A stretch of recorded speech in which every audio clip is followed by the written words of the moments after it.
kita lihat, saya tidak membedakan anaknya. Yang saya bangun adalah saya menyadari bahwa mereka adalah bagian dari saya. Bagian dari saya. Bisa jadi mereka adalah anak saya yang harus saya didik dengan kasih sayang.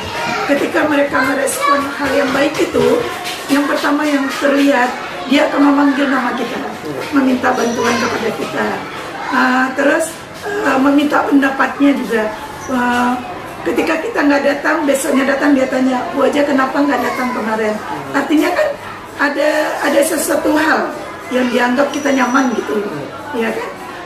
Terus anak-anak itu juga sendiri saya lihat ketika pendekatan kasih sayang pengasuhan itu dibarengi dengan keinginan kita membimbing dia, kayaknya mudah gitu, nggak sulit. Kalaupun sulit, karakter mereka memang harus dipahami, memang berbeda. Cara kita menyampaikan memang harus berbeda. Saya ingin mereka merasa nyaman ketika bersama saya dan juga bersama guru. Tidak hanya nyaman di kelas, tapi nyaman dengan guru lain ketika dia bermain di luar. Itu yang saya bangun. Intinya, anak yang pendiam itu saya ingin dia berbicara. Anak yang rajin itu saya ingin dia antusias membantu teman. Itu yang saya bangun. Jadi paling enggak kita kalau menempatkan diri di posisi nyaman mereka. Jadi kadang-kadang yang saya bangun ketika mereka itu ya mendatang kita elus. Ketika dia melakukan kesalahan, misalnya menumpahkan air tadi pagi dia ketika minum dibuka, tumpah minumnya. Terus kata Delisa, Bu aja, nah dia tumpahin air.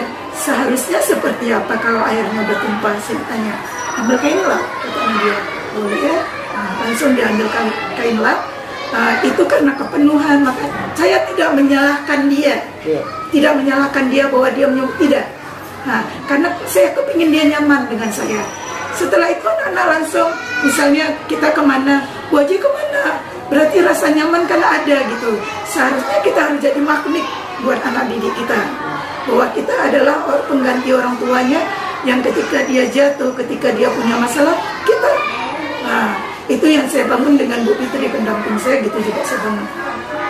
Dan juga pembelajaran ketika dia pembelajaran punya masalah, saya punya sifat inilah.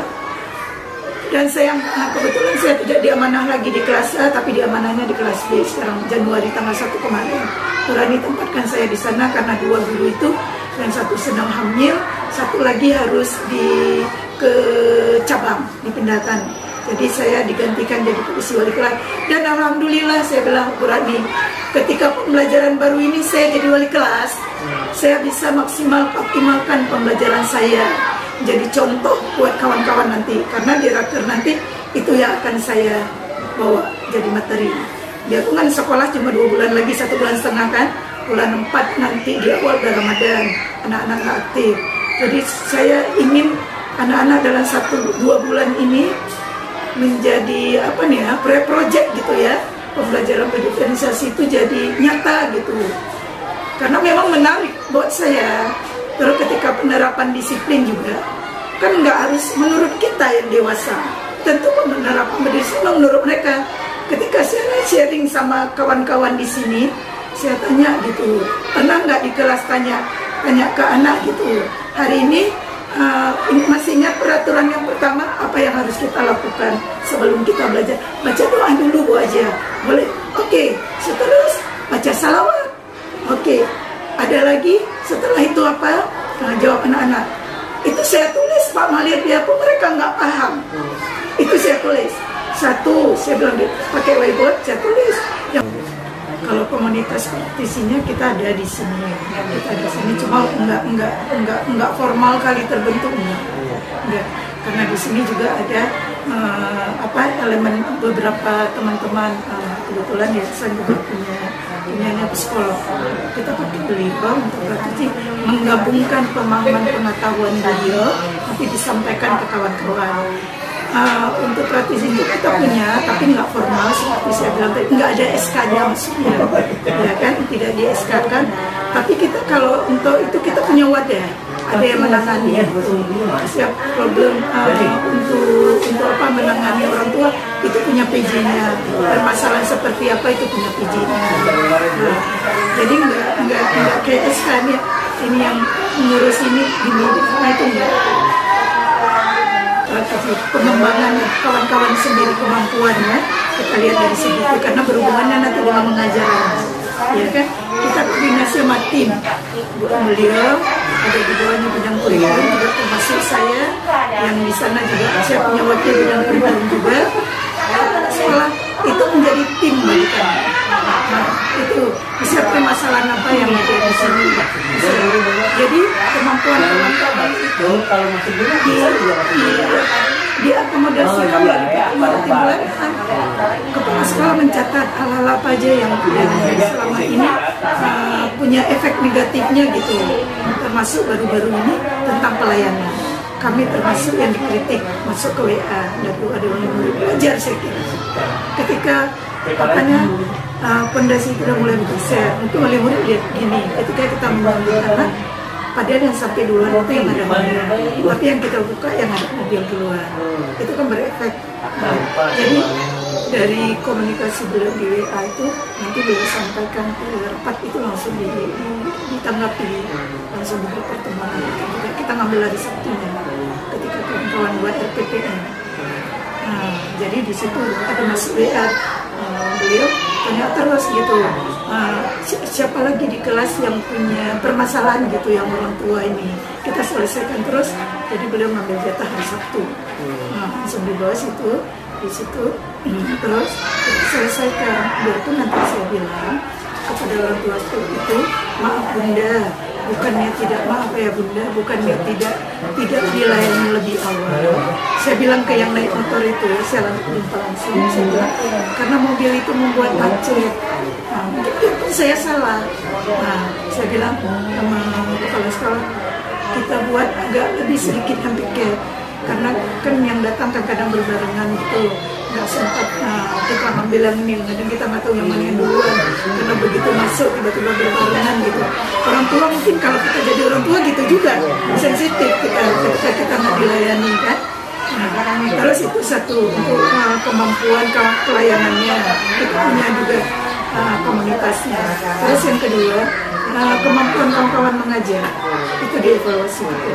Kita punya tim tadi, kita punya struktur, ada strukturnya ini, itu ada termasuk bendara, penyampaian besar biaya kebutuhan nanti kawan-kawan di kelas, ya kan? Terus kemampuan kawan-kawan untuk mengatasi problem di dalam kelas yang berefek pada ketidaknyamanan dan juga orang tua. Jadi kita punya, biarpun seperti saya bilang tadi tidak ada SK bahwa ini adalah komunitas praktisi yang ini, itu tidak ada seperti itu, tapi yang terjalankan ketika dijalankan yang bulan yang lalu ya, tahun lalu itu kita udah praktek. Udah ada tapi tidak di SK, karena kalau kami di sini struktur itulah yang menjadi backup semua teman-teman. Jadi nanti melalui struktur itu permasalahan dicatat, terus dikasih naik ke yayasan pertemuan dengan guru, disesuaikan dengan keadaan guru. Kalau dibilang tercapai, karena butuh waktu ya. Biarpun kita udah, ya makasih ya. Biarpun kita udah lama pengalamannya juga, itu bukan berarti jaminan bahwa itu akan stabil gitu karena kan ada banyak permasalahan juga dari keluarga masing-masing bu. Mungkin usianya tadi juga karena rata-rata udah hampir 50, termasuk saya bulan ini ada berapa kawan-kawan yang hampir 50 tahun usianya. Bukan berarti pengalaman-pengalaman itu membuat kami jauh lebih baiknya juga. Kadang-kadang belum dengan kawan-kawan yang senior itu jadi hambatan juga kemampuan mereka, karena rata-rata juga akademik mereka bukan pendidikan kadang-kadang. Jadi membaur itu agak sedikit mengalami kesulitan jika di jenjang pendidikan basic mereka tidak mendapat ilmu psikologian. Nah itu jadi kendala di lapangan. Tapi kita punya azam gitu, punya, karena setiap bulan kan ada rapat rutin gitu di minggu pertama setiap Rabu. Jadi evaluasinya kalau minggu ini disampaikan belum seperti ini, minggu depan itu dievaluasi lagi, ditanya lagi tercapaiannya seperti apa, terus sudah maksimal. Beliau juga kepala sekolah karena setiap hari itu masuk ke kelas, jadi evaluasi itu juga biarpun tidak tercatat gitu. Yang penting ketika disampaikan, besoknya dilihat ada perubahan nggak. Nah, itu ukurannya. Nanti ada catatan sama beliau siapa yang ada melaksanakan, siapa yang enggak. Nah, beliau juga komunikasi dengan saya. Kayaknya ini harus ada individual, pendekatan lebih personal gitu. Nah, karena memang ada tipe-tipe karakter kawan yang nggak bisa disampaikan dalam forum massal gitu, mungkin pendekatan personal lebih menyentuh gitu. Nah, jadi ukurannya karena beliau yang ini evaluasinya, beliau sering masuk, jadi punya kalau ini udah berjalan gitu. Mungkin itu. Jadi selama ini yang menjadi tantangan terbesar Ibu terkait dalam komunitas praktisi? Kalau saya kepingin kawan-kawan itu mengubah pola pikirnya dalam pembelajaran gitu ya. Ketika saya menyampaikan bahwa ada hal baru, karena kalau kita lihat di masa pandemik ini kan teman-teman sedikitnya kalau memang dia mau belajar secara daring dapat ilmu, ya kan. Tapi kan karena nggak ada pelatihan apa-apa, tentu mereka harus mencari gitu. Dan itu membuat kawan-kawan tidak semuanya punya kemauan seperti itu. Nggak ada, kecuali kalau kita lagi duduk-duduk gitu, kalau anak-anaknya berkurang, tidak bersama anak sih kita ngomong, kadang-kadang lagi buat RPPH, rame-rame yang kelompok A, kelompok A, yang B dengan B. Sedikitnya di situ bisa kita sampaikan. Dia pun kawan-kawan tidak langsung menerima, karena kalau dilihat mereka perlu aksi nyata dan perlu hasilnya apa sih yang dicapai, mana contohnya. Itu yang makanya saya praktek dulu di kelas saya, kemudian baru saya bilang, saya udah sampai loh, anak ini udah begini loh tingkatannya, yang sini begini loh, orang tua udah merespon begini loh jawabannya. Artinya keberhasilan yang saya itu saya sampaikan ke bawah dan nyata, saya bilang bukan sekedar teori. Jadi hal seperti itu yang saya sampaikan, saya bedah dulu dari lebih fokus kami dari segi pembelajaran guru. Karena itu harapan orang tua, kalau memang salah kita dalam menilai. Saya contohnya begini Pak Mabil, orang tua kan menganggap, apalagi di semester akhir ini, semester 2 kan anak harus bisa calistung, iya kan? Dan itu ada di STPPA, memang harus diajari, tapi metodenya seperti apa? Itu yang saya tekankan. Khusus yang B, yang tadi itu kan wali murid di SDU sebelah tuh. Jadi anak-anak kan banyak masuk ke sana, dan di sana dites kematangan. Sekarang yang saya siapkan, mereka bukan lihat membaca calistungnya, siap nggak anak masuk SD itu, karena yang tes pun orang Bandung, yang psikolog dari sana. Jadi saya punya azam itu yang kuat. Saya bilang, yang kita kejar adalah sekarang kemauan belajar anak, suka nggak dia, keinginan dia. Terus bukan hanya di situ Pak Malio, di MIN juga saya punya kawan, di SD 1 punya kawan. Jadi saya buka komunikasi dengan mereka sampai kemana kemampuan anak aluswa itu di tingkat itu ketika dia masuk. Itu masukan. Jadi nanti disampaikan ke teman-teman ketika dia pembelajarannya berujung pada harapan orang tua harus ngajar membaca, menulis. Oke, kita lakukan, tapi metodenya akan diserahkan ke kami, dan kita komunikasi ke orang tua lewat rutin bulanan. Kita sampai bahwa pembelajaran calistung akan saya lakukan untuk kelas A sesuai dengan STPTN. Jadi itu yang saya kembangkan. Lebih kepada tanda petiknya adalah mengolah pembelajaran guru itu harus sesuai dengan kebutuhan. Itu yang pertama, tentu kita harus ada ilmu dulu, ya, strategi kita belajar mandiri dulu.